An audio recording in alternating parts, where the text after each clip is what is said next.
Janani Sarada Devi Ramakrishna Jagadguru Pada Padme Tayosvrita Pranamami Mumu.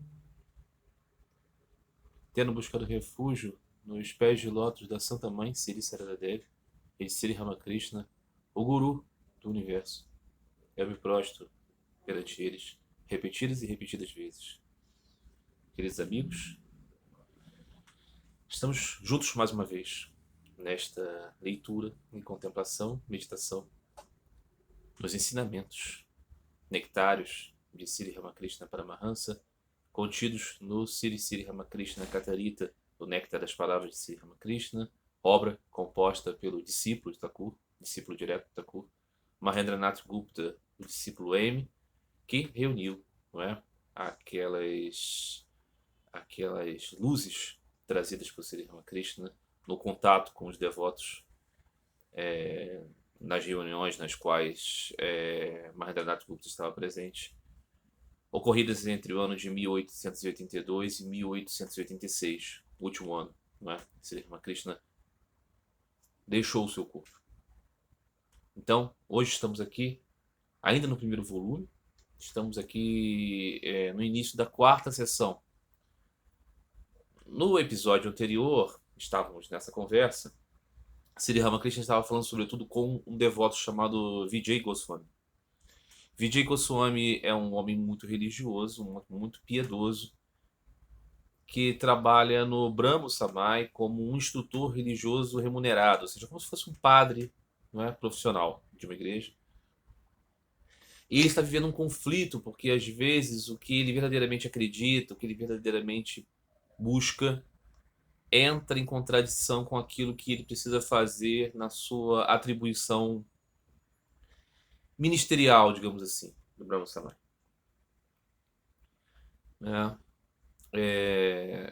E ele está aqui buscando o Sri Ramakrishna também com um elemento adicional.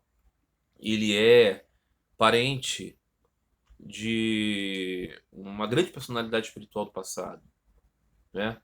Advaita Goswami, que foi um companheiro da Lila de Chaitanya Mahaprabhu, encarnação divina do século XVI, grande santo bengalês, e que tinha uma particularidade interessante. Ele era um monista, adepto do caminho, né, da percepção de Deus impessoal, ao mesmo tempo que era muito atraído pela manifestação da divindade Chaitanya Deva, e entrava em êxtases profundos. Então, esse Vijay aqui está numa situação um pouco parecida, embora o conflito dele aqui seja outro, né?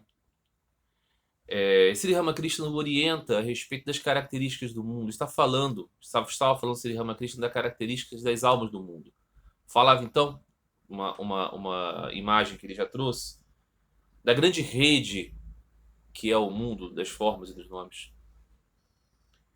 que cobre os peixes das almas eternas, porque estas se configuram neste mundo, na sua identificação com o corpo, de 4 modos, dizia Sri Ramakrishna. Aquelas almas atadas à rede da mundanidade, da identificação corporal, aquelas que lutam para se desidentificar, aquelas que lutando conseguem escapar da rede e aquelas que em nenhum momento estiveram presas à rede. Vêm a esse mundo como almas liberadas. Sri Ramakrishna falava disso e descrevia primeiramente as almas atadas, porque esse assunto das almas atadas é mais importante para nós. Almas atadas. Talvez sejamos almas que estejamos brigando, lutando para sair. Deus queira. Deus queira. Às vezes eu me vejo como uma alma lutando, às vezes eu me vejo como uma alma bem acomodada na rede. Como é com você, meu querido irmão, minha querida irmã, meu querido amigo, minha querida amiga? Meditemos. É para isso que essas reflexões servem, não é? Claro que nós não devemos entrar aqui no orgulho de tentar fazer uma medição exatamente do nosso estado espiritual. A Santa Mãe Sri Sarada Devi dizia isso. Nós não temos essa capacidade. Nós somos como alguém que está dormindo, estão carregando nossa cama para um outro lugar. A gente acorda meio atordoado, não sabemos que mudamos de lugar, mas mudamos. Se estamos aqui, mudamos. Ok? Tenha certeza disso. Nenhum de vocês foi levado para a contemplação da imagem de Sri Ramakrishna, dos seus ensinamentos, à toa. Muita coisa já foi percorrida.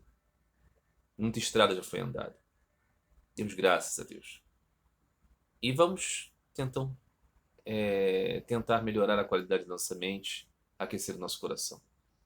Mas então, Sri Ramakrishna falava de muitos exemplos das almas atadas e ele terminava aqui dizendo assim: às vezes, o estado da alma atada, seu estado pode ser comparado ao de uma cobra tentando engolir uma toupeira. A cobra não pode engolir a toupeira nem desistir dela. A alma presa pode ter percebido que não há substância no mundo e é como uma ameixa contendo nada além de pedra e pele. Mas ela não pode desistir, não pode voltar sua mente para Deus.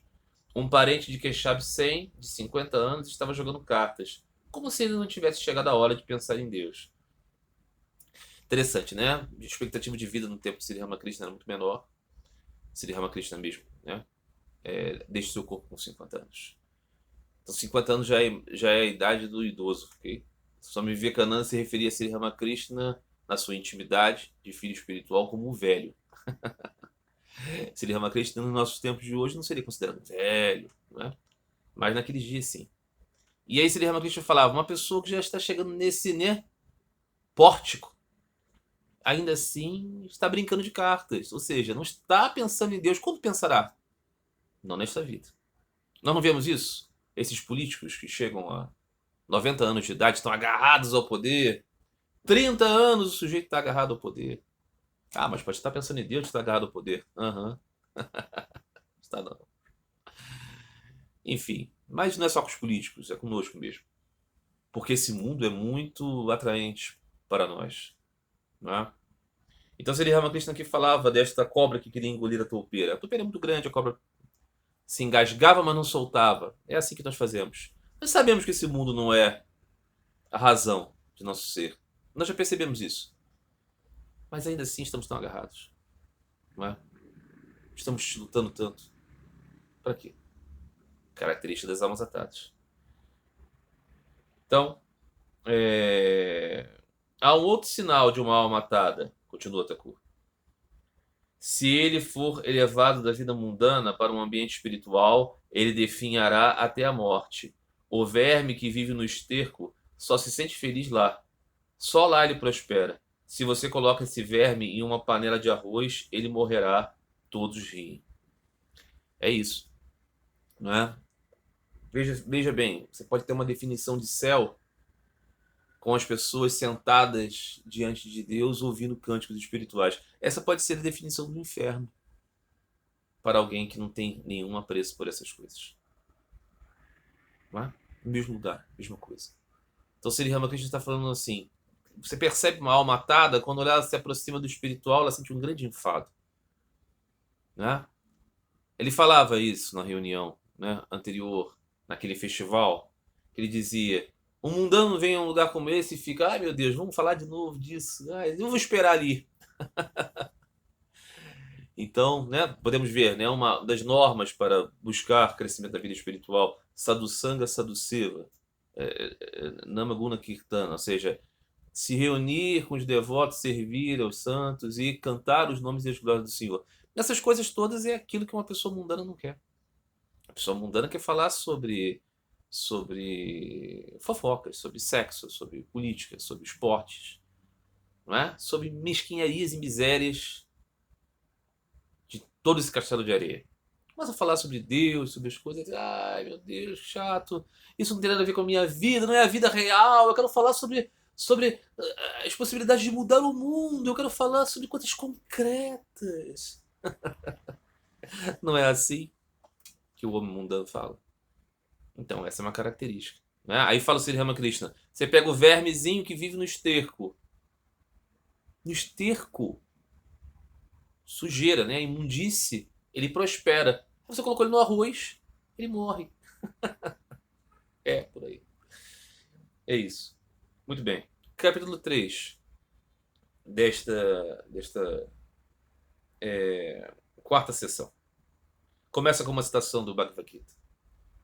Ó poderoso armado, Krishna está falando com Arjuna.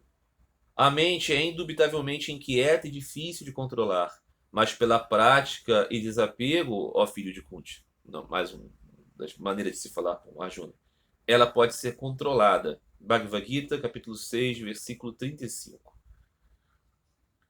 Muito bem. O subtítulo dessa sessão é o desapego profundo e almas presas. Vijay, então, rapaz, né, esse devoto, pergunta: qual deve ser o estado de espírito de uma alma atada para alcançar a liberação? Uma pergunta muito boa. Porque todos nós estamos nessa condição, de certa maneira, atados. O que a gente pode fazer? Como que a gente pode melhorar a qualidade da nossa mente? Sri Ramakrishna responde: quando alguém desenvolve profundo desapego pela graça de Deus, pode ser liberto do apego à luxúria e ganância. Lendo melhor aqui. Quando alguém desenvolve profundo desapego pela graça de Deus, ou seja, em razão de ter graça de Deus, ela pode ser liberta do apego da luxúria e da ganância. O que é desapego profundo? O desapego suave é deixar o que quer que seja e continuar como está. Apenas continuar repetindo o nome de Deus. Mas naquele que tem um profundo desapego, o prana, a respiração vital, torna-se inquieta por Deus, como uma mãe inquieta pelo filho em seu ventre. Uma pessoa que tem profundo desapego não quer nada além de Deus. Essa pessoa vê o mundo como um poço profundo e sente que está se afogando nele.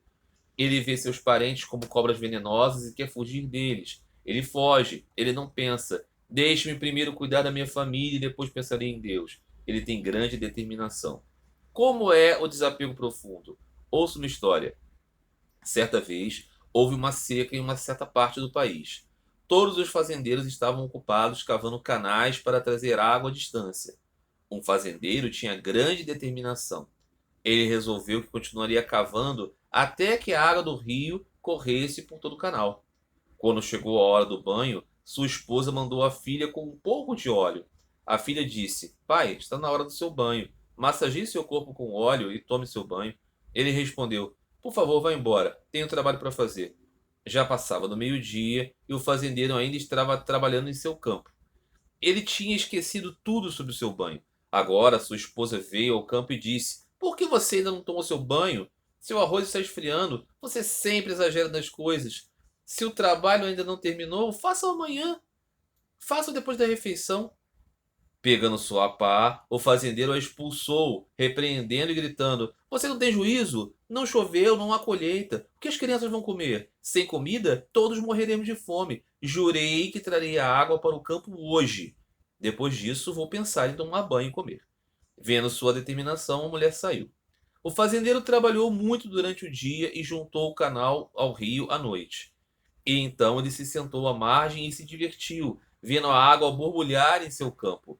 Ele agora estava em paz e cheio de felicidade. Ele foi para casa e chamou sua esposa.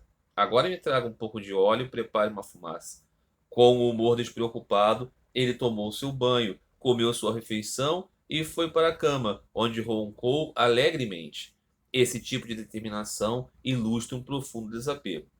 Havia um outro fazendeiro, que também estava tentando trazer água para o seu campo. Sua esposa lhe disse: já é tarde, vem agora. Não há necessidade de trabalhar tanto.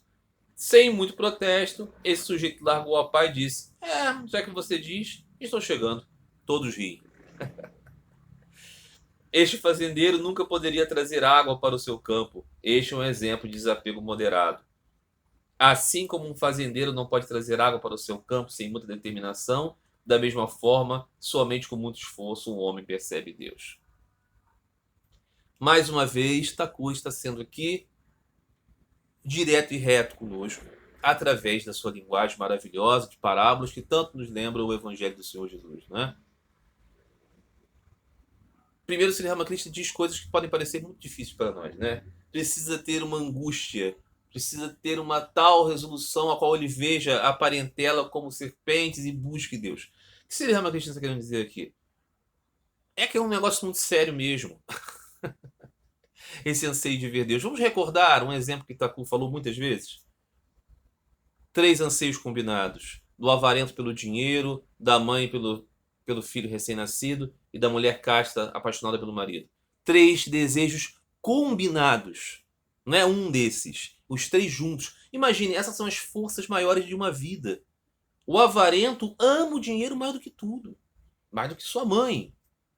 A mulher que acabou de ter um filho recém-nascido, ela daria facilmente sua vida para proteger seu filho.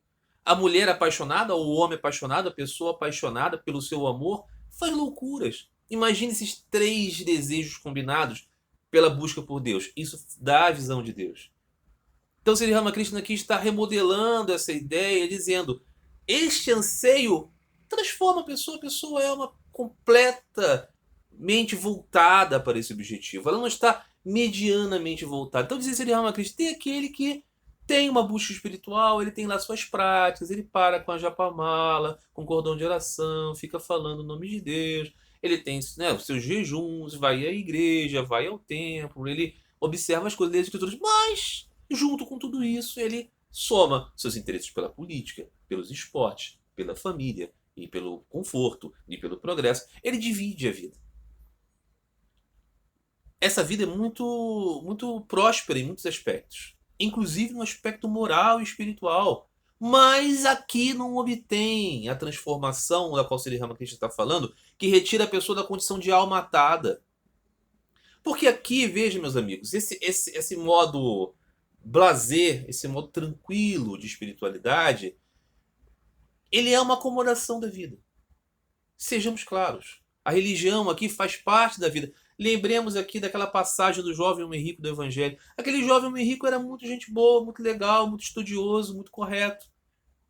Jesus disse a ele: beleza, você sabe o que fazer, né? Cumpre os mandamentos. Mas aquele homem diz: mas eu quero mais do que isso. Aí Jesus falou: ah, tá, se você quer mais do que isso, então larga tudo e vem me segue. Ah, eu não posso. Beleza, então vai ficar aí.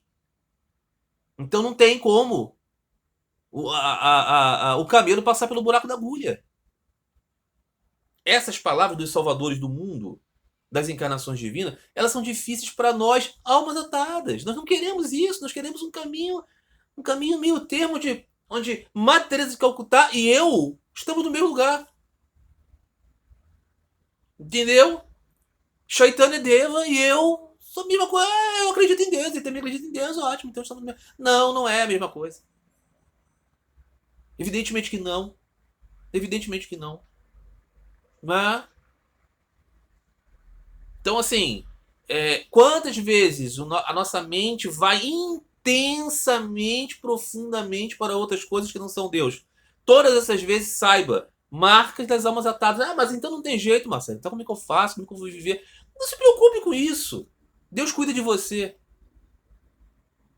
Faça crescer isso pelos seus esforços pequeninos e a graça de Deus resolve o resto. Mas só para entender aqui, né? Porque Sri Ramakrishna está respondendo uma pergunta. Então ele está dando um exemplo aqui desse fazendeiro. Veja que situação engraçada e interessante. Teve uma seca e o sujeito tem que desviar a água do rio para chegar até a sua propriedade. Isso dá um trabalho danado. Desviar um rio para chegar até a sua propriedade. E o cara tá lá labutando. E chega a mulher dele e fala assim: cara, mas você vai passar o dia todo aí? Ele diz: eu vou passar o dia todo aqui. Fazer o quê? Se não for assim, não chega. Depois que ele resolveu, aí ele comeu, aí ele bebeu, aí ele tomou banho e ficou tranquilo. O outro, a mulher chegou pra ele e falou assim: pô, fulano, tá demorando muito, deixa pra amanhã. Ele falou assim: deixa pra amanhã, né? Deixa pra amanhã. Normal. Nossa situação aqui, outro dia falando com uma pessoa sobre essas coisas de busca espiritual e formas, e a pessoa falou assim: para uma próxima vida. Aham. Será que mensurou de verdade? Nascer de novo, voltar a esse mundo, todas as complicações, todos os perigos, todas as oportunidades de esquecer de Deus. Nós somos assim. Nós somos assim. Almas atadas. Entende? Por que o mundo existe? Por que o mundo existe? Por que as coisas continuam assim? Por que as pessoas são as mesmas desde sempre? Os casos são os mesmos, as circunstâncias são as mesmas. Por quê? Porque nós somos muito atraídos por isso aqui. E, assim, pensamos em Deus, falamos nisso, mas na verdade a gente quer mesmo é um remédio para a gente viver eternamente jovem aqui. É ou não é verdade? É ou não é verdade? Pense nisso. Pensemos todos. Meditemos. E peçamos a Deus por um coração mais anelante, né? Por isso disse Sri Ramakrishna, pela graça. A graça vem, o anseio vem. Sem a graça não vem. Né? Mas a gente tem que rogar por ela. Lembre-se do Evangelho novamente, né? Você crê? Eu creio, Senhor. Ajuda-me na minha incredulidade. Ou seja, eu creio intelectualmente, mas o meu coração ainda não está lá. É o nosso caso. Né? Assim como o fazendeiro não pode trazer água para o seu campo sem muita determinação, da mesma forma, somente com muito esforço o homem percebe Deus. E veja, esse esforço é trabalhar no sentido de alcançar anseio. Né? Muito bem, capítulo 4. Mais uma citação do Bhagavad Gita. Tal como o mar permanece estável e imóvel enquanto as águas entram nele e o inundam, do mesmo modo, aquele em quem todos os desejos assim entra, alcança a paz, e não aquele que deseja desfrutar dos desejos. Bhagavad Gita, capítulo 2, versículo 7. São partes do início do Bhagavad Gita, quando o Krishna está instruindo o confuso Arjuna, que ele está naquela querela, meu Deus, por que eu tenho que lutar nessa guerra? E Sri Ramakrishna Sri Krishna está dizendo, aquele que permanece estável e imóvel enquanto as águas entram nele como o mar, significa o quê?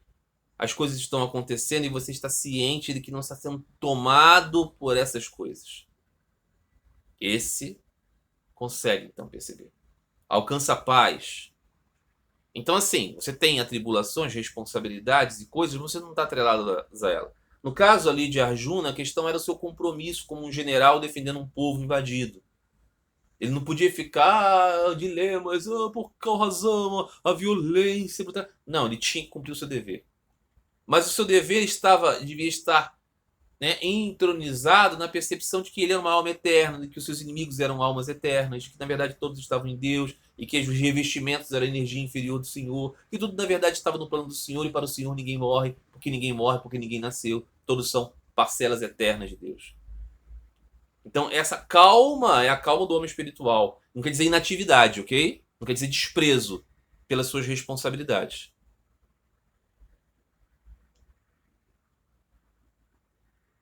Muito bem. Escravizando por luxúria e ganância. É o subtítulo. Sri Ramakrishna então fala para Vijay: você costumava vir aqui com frequência, por que não vem mais recentemente? E esse Vijay diz: Senhor, eu quero muito vir, mas eu não estou livre. Aceitei trabalhar no Brahmo Samai. Sri Ramakrishna diz para Vijay: luxúria e ganância prendem um homem. A pessoa perde a liberdade. Quando tem luxúria, você precisa do ouro para sustentar, né? E para isso tem que ser escravo de outra pessoa. Um homem perde a sua liberdade e não pode agir como deseja. Aqui ele está dizendo, Vijay é casado, tem responsabilidade de manter sua família, e nisso ele tem que se atrelar a um emprego ao qual ele não gosta. Mais do que ele não gosta, né? Um emprego que o violenta nas suas propriedades de fé. E ele não pode, por exemplo, ver Sri Ramakrishna, na qual ele gosta tanto. Então, assim, ele inverte, né, a modalidade da vida. As coisas mais importantes espiritualmente vão sendo reduzidas. Por quê? Porque ele tem um compromisso. Aqui, Sri Ramakrishna está atrelando luxúria e ganância com os apegos do mundo. Né? Alguém pode pensar assim, mas, poxa, não é luxúria e ganância. O sujeito ama a mulher dele, quer ter uma família, quer sustentar a casa dele, tem necessidades materiais. Sri Ramakrishna está considerando que o homem espiritual, analisando todas essas coisas, compreende a rede do mundo. Novamente, esse assunto aqui, para uma pessoa mundana, é chocante. A pessoa fala assim, negação da vida. Tá bom. Não é esse o ensino de Sri Ramakrishna. Sri Ramakrishna não está dizendo você precisa ser um sannyasi, você precisa ser um renunciante, você precisa ser um monge, precisa ser celibatário. Não, ele diz muito claramente, né? Uma mão no mundo, a outra mão nos pés de lótus do Senhor. Uma hora o Senhor junta as duas mãos.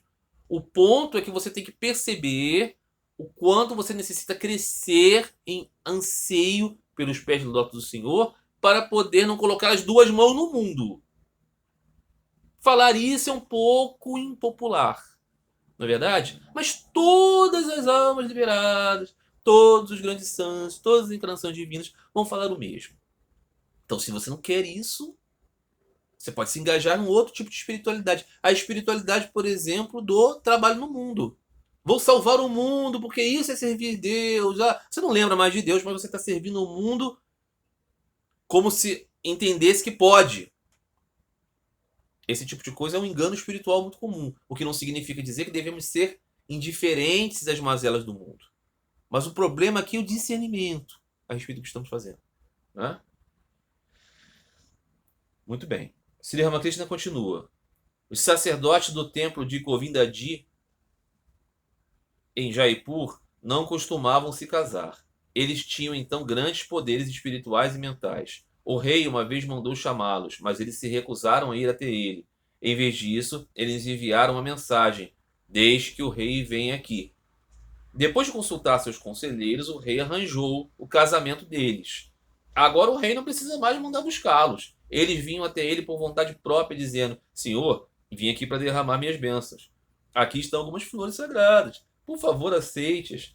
Eles tinham que ir ao rei para tudo: construir uma casa, celebrar a cerimônia de coleta de arroz para seus filhos se matricular na escola e assim por diante. E veja aqui que interessante, que concreto isso. Existia um grupo de sacerdotes de um templo que eles eram não casados. O problema aqui não é o casamento, o problema aqui é o apego às coisas do mundo. Então eles eram muito poderosos espiritual e mentalmente. E eram completamente independentes do poder civil do rei. O rei chegou e falou assim: venham aqui. Os caras falaram para ele: não, vem você, se você quiser. Por quê? Porque eles não tinham medo do rei. Não dependiam dele para nada. Aí o rei se consultou com seus conselheiros. Os conselheiros malandramente disseram: faz esses caras se casarem, faz esses caras terem apego, faz esses caras terem boletos. E logo, logo eles vão ser submissos a você, porque eles vão saber que precisam pagar boletos. E dito e feito. Aquele poder espiritual, que era o poder da falta de anelo ao mundo, foi destruído porque eles conseguiram anelos ao mundo. Didático, né? Didático. Aí, aqui do ponto de vista religioso, o VJ que está ouvindo isso, esse ditado aqui é sobretudo para ele, para todos nós, claro, mas no caso aqui cabe muito bem a função dele. Agora ele é um compromissado ministro do Brahma Samai. Ah, mas eu não concordo com as ideias. Ah, eu quero buscar o Paramahansa Deva. Não, não, não, olha, tem boleto só pagar. Eu lembro muito bem disso. É claro, eu nunca tive. Eu fui ministro religioso de uma igreja, como a maioria de vocês deve saber, durante algum tempo da minha vida. Posso dizer um bom tempo da minha vida, porque eu não tenho tantos anos assim.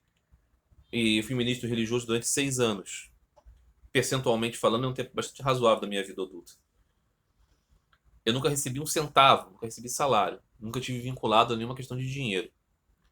E isso me deu grande liberdade para poder, inclusive, chutar o balde quando eu achei que a minha vida espiritual estava sendo comprometida. Eu percebi outras pessoas que destruíram sua vida espiritual, se tornaram cínicos, se tornaram tristes, se tornaram negadores de tudo que acreditavam porque tinham um emprego dentro da igreja. Que falavam para mim assim: eu não acredito mais em nada, mas eu tenho filhos, eu tenho esposa, eu tenho casa, esse aqui é meu trabalho, eu poderia ter escolhido lá na minha juventude fazer outra coisa, mas agora esse aqui é o meu ganha-pão. Comprometeram tudo por causa dos anelos, ok? Então não pode haver essa relação, não pode. Se você está engajado em uma instituição religiosa, que seja para servir, não para ser servido, porque senão você se prende escravo disso, ok? Muito bem. Para Vijay continuou, Sri Ramakrishna continuou falando. Você mesmo viu o que acontece quando você aceita um emprego com outras pessoas. Muitos estudiosos que estudam inglês e passaram em muitos exames são pisoteados todas as manhãs e noites sob os pés de seus mestres ingleses. A razão para isso é a luxúria, pois tendo se casado e desfrutando da feliz vida doméstica, eles agora não podem escapar, e é por isso que suportam tanto sofrimento de escravidão e humilhação. Sri Ramakrishna está dizendo isso. Por que eles quiseram ter esses gozos? Porque luxúria aqui não é só sexo, ok? Luxúria aqui tem a ver com o sensorial, tem a ver com conforto da vida, com certos status, com certos elementos. Como eles precisam muito manter isso, eles fazem de tudo, se submetem a tudo. Nós vemos isso o tempo inteiro. Vemos isso o tempo inteiro. A solução para isso não é a revolução comunista. A revolução para isso é a revolução espiritual. Ok? É a revolução espiritual. Porque seja qual for o regime que você esteja, você vai estar atado às condições materiais e vai estar lutando para sobreviver como um animalzinho. Se protegendo da chuva e do frio, querendo cruzar e buscando comida, se protegendo dos seus inimigos naturais e um dia cair morto. Isso é a vida animal. E o nascimento humano foi obtido por outra meta, né? Para outra meta. Muito bem. Sri Ramakrishna fala sofrimento, escravidão e humilhação. Né? Coisas que os animais não têm. Tem sofrimento, sem dúvida nenhuma. Podem ter escravidão, mas a humilhação não. Pois eles não têm uma mente para configurar a ideia da humilhação, mas nós temos. Estamos humilhados na nossa dimensão espiritual. Estamos suprimidos dessa dimensão. Após a realização de Deus, as mulheres são adoradas como mãe. Subtítulo. Depois de desenvolver um profundo desapego, Sri Ramakrishna falando, e realizar Deus, conhecer Deus, você não... Porque realizar aqui é a tradução do inglês, ok? Automática aqui. Mas se realizar é conhecer. Não é que realiza, eu realizo um bolo. Eu fiz um bolo. Você não faz Deus. Você conhece Deus. Você conhece Deus. Pela influência das ideias muito populares do Advaita, do pensamento impessoal, força-se a barra no sentido de realizar. Mas é conhecer. É conhecer Deus. Você conhece alguém, tá? Depois de desenvolver um profundo desapego e conhecer Deus, você não terá mais apego às mulheres. Está falando mulheres aqui para um homem. Poderia falar apego aos homens para uma mulher. Digo isso porque as discípulas de Sri Ramakrishna registraram isso. Tudo que ele falava para os homens, falava para elas, o contrário, porque eram heterossexuais, ok? Então, coloque aqui a situação da homossexualidade também, é a mesma coisa. O apego a um outro, sobretudo por carnalidade. Ok? É diferente o apego da mãe pelo filho, né? Não tem nenhuma carnalidade. Este aqui tem.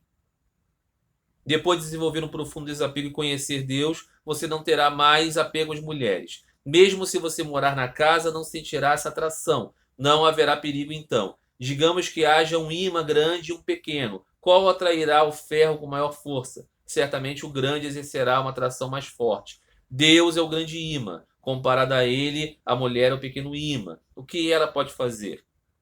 Aí um devoto, que não é o Vijay, pergunta, muito honestamente, Senhor, devemos odiar as mulheres? Pode ser um pensamento que chegue, né? Eu devo odiar o sexo oposto? Eu devo odiar isso? Sri Krishna responde de um modo a não deixar dúvidas. Aqueles que conhecem Deus não olham para as mulheres com olhos lascivos.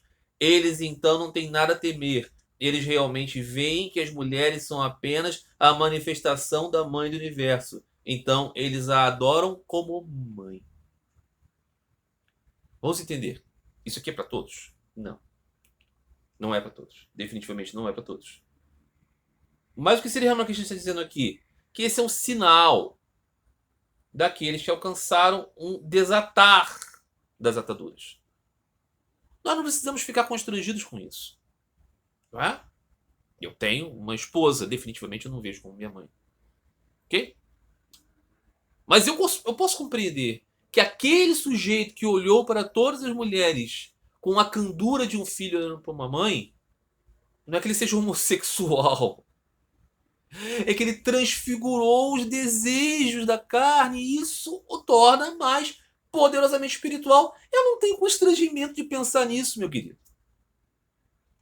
Porque eu não cultivo a fantasia de achar que uma pessoa profundamente espiritual é igualzinho a mim.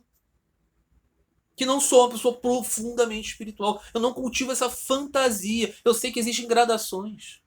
E eu sei, e aí, melhor dizendo, acredito nos ensinos desses grandes santos, que a meta é todos nós chegarmos a uma condição elevada de proximidade com Deus pela identificação. Porque a nossa natureza verdadeira é espiritual e eterna. Então, é claro e evidente que essas configurações que nós temos aqui, esses apegos e ataduras que nós temos aqui, nos colocam numa condição ainda em degraus inferiores da escada. Não é? Lembremos aqui o apóstolo Paulo, São Paulo, perguntado sobre o casamento, sobre o sexo, sobre a coisa toda, ele disse: bom mesmo é que todos fossem como eu, castos. E aqui ele está falando celibatários. Mas se você não pode ser assim, se case para você não se abrasar. Ou seja, sublime a sua paixão carnal de consumir o outro pelo casamento, porque isso vai elevando a sua relação com o outro. Não é verdade? Quando vemos, né, essa questão da luxúria, Sri Ramakrishna coloca tanto, corrente da luxúria.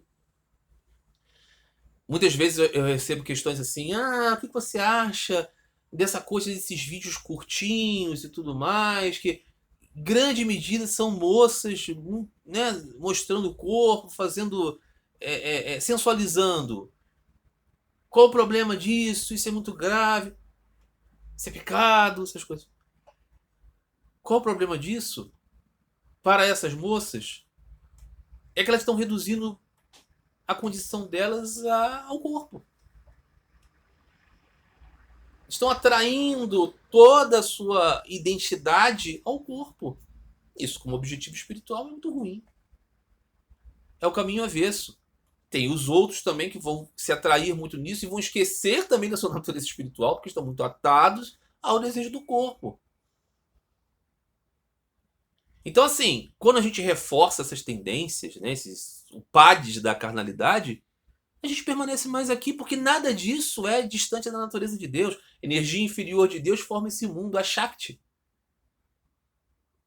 Então, quando a gente transcende isso, por que os jejuns são importantes? Porque as práticas espirituais são importantes. Repetir o nome de Deus é importante porque nós vamos imantando a nossa mente, vamos disciplinando o nosso corpo para que as tendências espirituais prevaleçam. Tudo num equilíbrio, não adianta você querer fazer tudo de uma vez só. Por isso que o casamento cabe como uma ferramenta de espiritualização da vida. Falar isso para as pessoas pode parecer bobão, porque as pessoas pensam no casamento como uma chance de você desfrutar da vida. Não para sublimar nada. Então, é sempre importante dizer, quando a gente vai fazer uma exposição, por exemplo, aqui, dos ensinamentos de Sri Ramakrishna, o ensinamento é espiritual. Há um desconforto, muitas vezes, com a mensagem espiritual, porque as pessoas querem uma mensagem legal, bacana, não necessariamente espiritual. Não é? Se você, por exemplo, gosta muito de futebol e alguém diz pra você que o apego demasiado ao futebol, a paixão clubista, você chora pelo seu clube porque ele ganhou, porque ele perdeu, isso é um desvio da sua natureza espiritual, você pode ficar muito chateado. Pode ficar muito chateado, mas é verdade, né? Aí se você fala isso em relação ao apego, à carnalidade, as pessoas também podem ficar chateadas. A negação da vida, esses religiosos querem nos castrar. Não é isso não, ok? Mas eu entendo. Eu entendo a reação. Não é? É um auto-engano, auto-engano. Não é? Muito bem. Então, Sri Ramakrishna termina aquela conversa com o Vijay dizendo: vem aqui de vez em quando, eu gosto muito de ver você. Uma palavra muito legal, porque está dizendo: ok, você está aí empregado, eu já falei para você sobre essas coisas, mas de vez em quando venha. E diz que as correntes que amarram o Vijay não se separam da afeição de Sri Ramakrishna. Maravilhoso poder ouvir isso, não é? De um professor espiritual. Muito bem. Capítulo 5. Todos nós somos VJ, ok? A despeito dessas correntes, estamos aqui. Thakur está nos receber. Thakur está nos receber, não eu. Eu estou aqui também como um VJ, acorrentado, diante do Senhor, tocando nos seus pés de lótus e buscando a sua graça.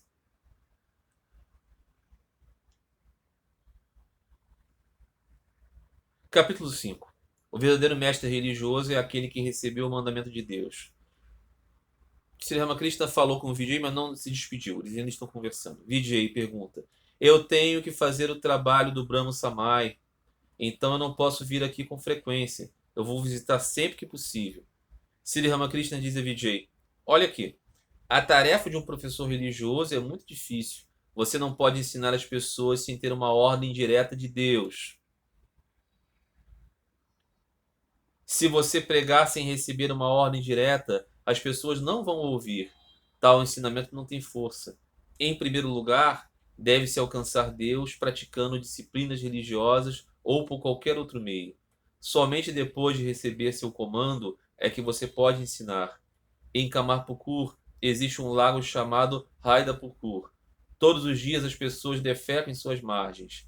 Aqueles que vinham ao lago pela manhã gritavam com os infratores com palavrões e, em geral, criavam um grande alarido. Mas isso não impediu o incômodo. No dia seguinte, as margens estariam novamente cobertas de sujeira. Por fim, um funcionário do governo colocou um aviso: pare de profanar os bancos do rio, né?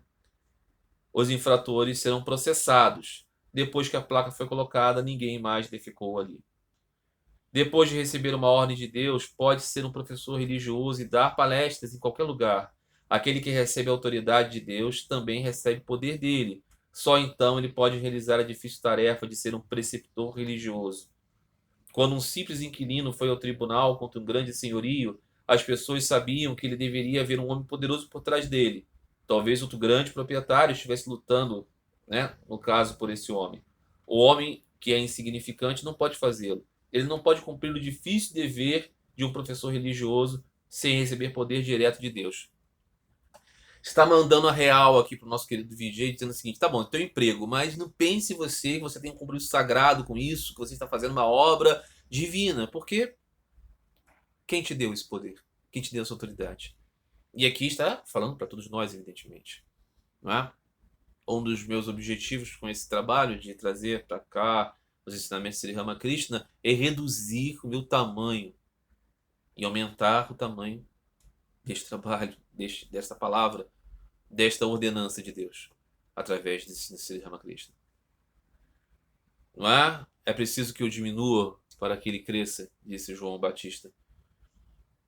Precisamos dar mais ênfase ao verdadeiro veio da graça em vez das nossas concepções.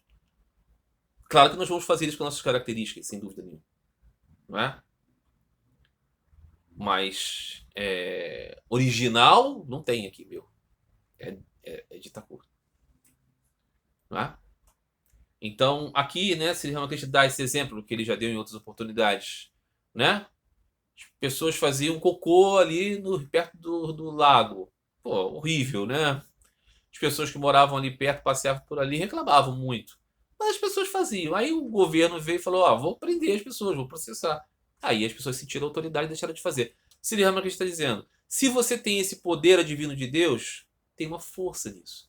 Se não, você não transforma a vida das pessoas. De repente vai ter ali paroquianos, pessoas seguindo, isso sim. Mas para tocar a vida de um modo não transformado.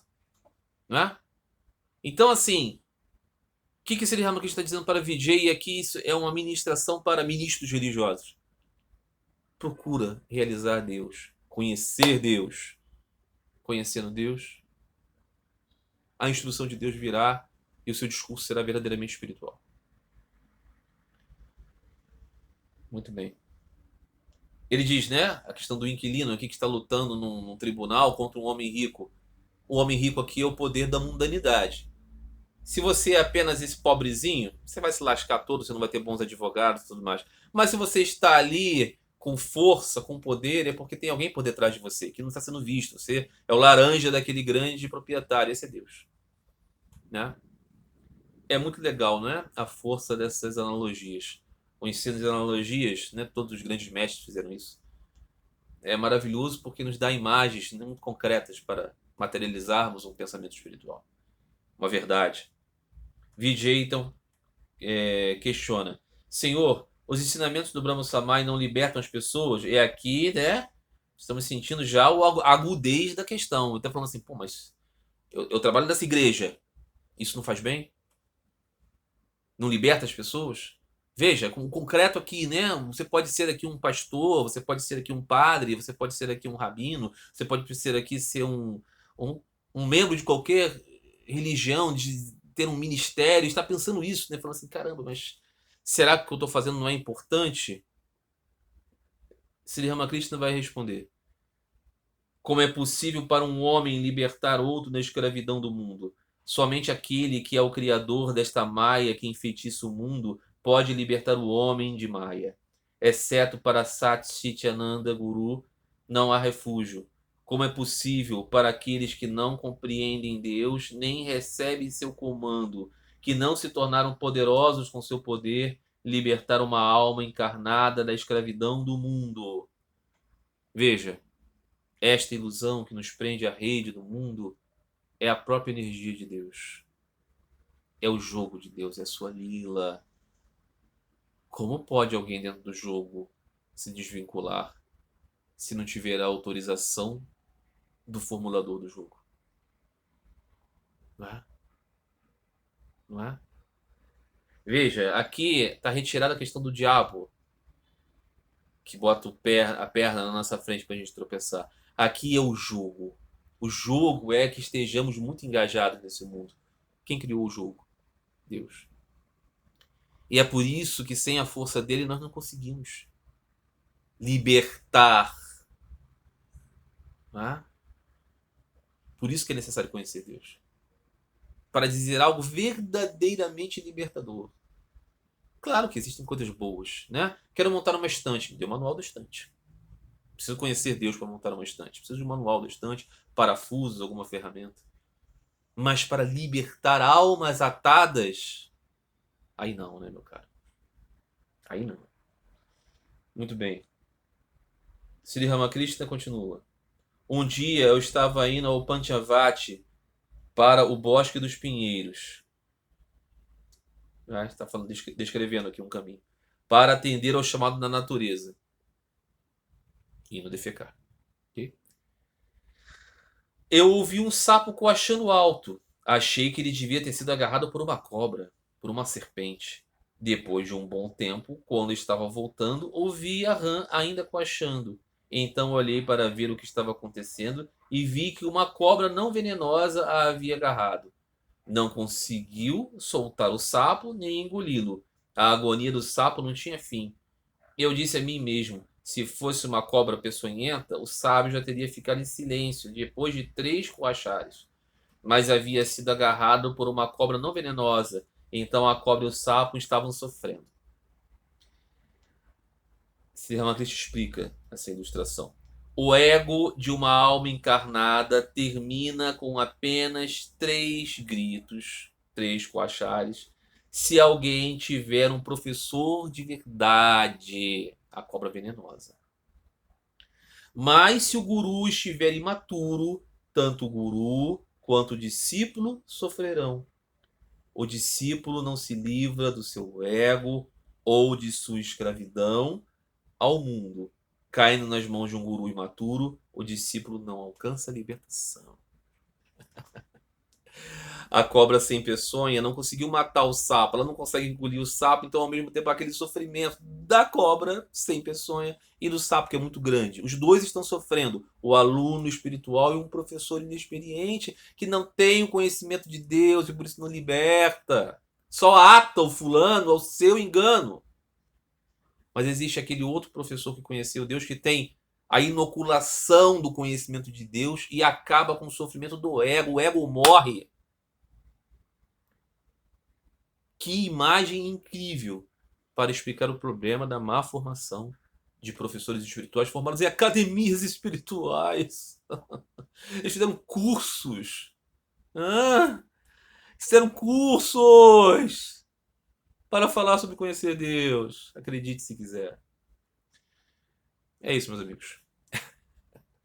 Essa conversa vai continuar e vamos continuar no próximo episódio. Um grande abraço para vocês, uma ótima semana.